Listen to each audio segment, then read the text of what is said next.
So, ito ang campsite in the morning. Umulang kagabi kaya ganyan siya. Wet.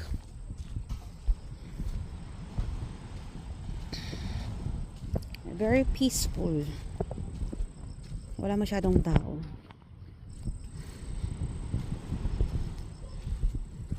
Dahan-dahan lang tayo kasi baka tayo madulas. Yan.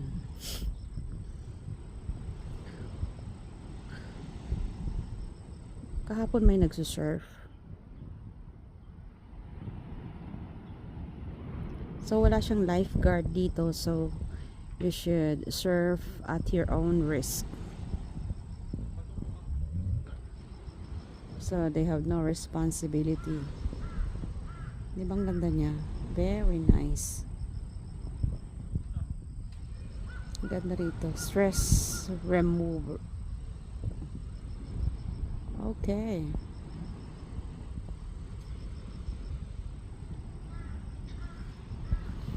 Ganyan lang, maririnig mo lang yung sound ng ocean.